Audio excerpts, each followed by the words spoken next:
നമസ്കാരം.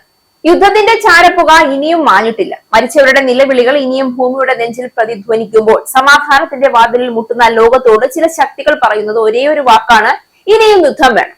ഇറാനെതിരെ നടന്ന രഹസ്യ നിരീക്ഷണ സംവിധാനങ്ങളുടെ വാർത്തകൾ പുറത്തു വരുമ്പോൾ ലോകം ചോദിക്കുന്നത് ഒരു ചോദ്യമാണ്: സുരക്ഷയുടെ പേരിൽ ആരംഭിച്ച ഈ നീക്കങ്ങൾ യഥാർത്ഥത്തിൽ സുരക്ഷയ്ക്കായിരുന്നു, അതോ രാഷ്ട്രീയ നേട്ടങ്ങൾക്കായിരുന്നു?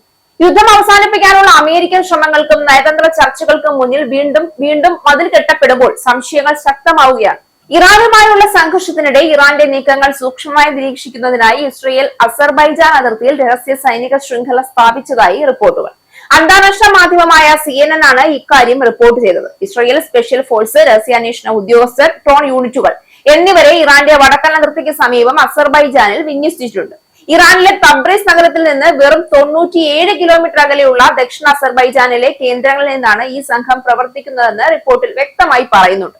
ഇസ്രയേൽ നേരിട്ടുള്ള മിസൈൽ വിക്ഷേപങ്ങളെ കുറിച്ച് മുൻകൂട്ടി മുന്നറിയിപ്പ് നൽകുന്നതിനും ഇറാന്റെ സൈനിക നീക്കങ്ങൾ നിരീക്ഷിക്കുന്നതിനുമായി മാസങ്ങൾക്ക് മുൻപ് തന്നെ ഇവിടെ അത്യാധുനിക നിരീക്ഷണ ഉപകരണങ്ങൾ സ്ഥാപിച്ചിരുന്നതായും റിപ്പോർട്ടിൽ പറയുന്നുണ്ട്.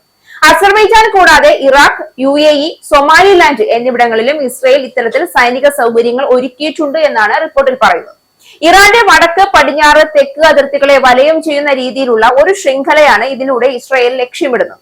ഇറാനിൽ നിന്നുള്ള ഡ്രോൺ ആക്രമണങ്ങളെ പ്രതിരോധിക്കാൻ UAE-യിൽ ഇസ്രയേൽ അയൺ ഡോം വ്യോമ പ്രതിരോധ സംവിധാനം വിന്യസിച്ചിട്ടുള്ളതായും റിപ്പോർട്ടുകളുണ്ട്. എന്നാൽ ഈ ആരോപണങ്ങൾ അസർബൈജാൻ പൂർണ്ണമായും തള്ളി എന്നതാണ് വാസ്തവം.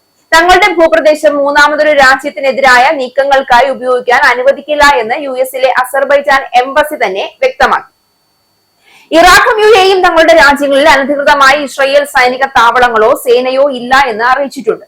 സമാധാനം ഒരു ദൗർബല്യമല്ല, അത് സംസ്കാരത്തിന്റെ ഉയർന്ന രൂപമാണ്. പക്ഷേ യുദ്ധത്തെ രാഷ്ട്രീയ മൂലധനമാക്കി മാറ്റിയ ഭരണകൂടങ്ങൾക്ക് സമാധാനം പലപ്പോഴും ഭീഷണിയാണ്. കാരണം സമാധാനം വന്നാൽ ഭയത്തിന്റെ രാഷ്ട്രീയം തകരും. ജനങ്ങളുടെ ശ്രദ്ധ സാമ്പത്തിക പ്രതിസന്ധിയിലേക്കും ഭരണ പരാജയങ്ങളിലേക്കും തിരിയും. അതുകൊണ്ട് തന്നെ യുദ്ധത്തിന്റെ തീ കെടുത്തുന്നതിന് പകരം അതിലേക്ക് വീണ്ടും എണ്ണ ഒഴിക്കാനുള്ള പ്രലോഭനം ചിലർക്കുണ്ടാവുന്നത്. ഇന്ന് പശ്ചിമേഷ്യയുടെ ആകാശത്ത് പറക്കുന്നത് മിസൈലുകൾ മാത്രമല്ല, അധികാര ലോലുപതയുടെ നിഴലുകൾ കൂടിയാണ്. ഓരോ ബോംബും വീഴുമ്പോൾ തകർന്നു പോകുന്നത് കെട്ടിടങ്ങൾ മാത്രമല്ല, മനുഷ്യരാശിയുടെ പ്രതീക്ഷകളുമാണ്. ഓരോ ആക്രമണത്തിന്റെയും പിന്നിൽ രാഷ്ട്രീയ കണക്കുകൂട്ടലുകൾ ഉണ്ടാകുമ്പോൾ മരിക്കുന്നത് സാധാരണ മനുഷ്യരാണ്. ജയിക്കുന്നത് ആയുധ വ്യാപാരികളും യുദ്ധത്തെ തിരഞ്ഞെടുപ്പ് മുദ്രാവാക്യമാക്കുന്ന രാഷ്ട്രീയ ശക്തികളുമാണ്. സമാധാനത്തിനായി ലോകം കൈനീട്ടുമ്പോൾ അതിനെ തള്ളിക്കളയുന്ന ഏത് ശക്തിയും ചരിത്രത്തിന്റെ മുന്നിൽ കുറ്റക്കാരായിരിക്കും. കാരണം യുദ്ധം ഒരിക്കലും സ്ഥിരമായ പരിഹാരം നൽകിയിട്ടില്ല. അത് നൽകിയിട്ടുള്ളത് ശവക്കല്ലറകളും അഭയാർത്ഥി ക്യാമ്പുകളും തലമുറകളോളം നീളുന്ന വിദ്വേഷവുമാണ്. ഇന്ന് ആവശ്യമായത് പുതിയ യുദ്ധമല്ല, പുതിയ ധൈര്യമാണ്. ബോംബുകൾ വീഴ്ത്താനുള്ള ധൈര്യമല്ല, സംഭാഷണത്തിനുള്ള ധൈര്യം.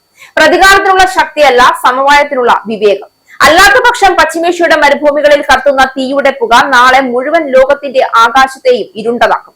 അപ്പോൾ ചരിത്രം രേഖപ്പെടുത്തുക ഒരു യുദ്ധത്തിന്റെ കഥയല്ല, സമാധാനത്തെ മനഃപൂർവ്വം കൊന്നൊടുക്കിയവരുടെ കുറ്റപത്രമായിരിക്കും.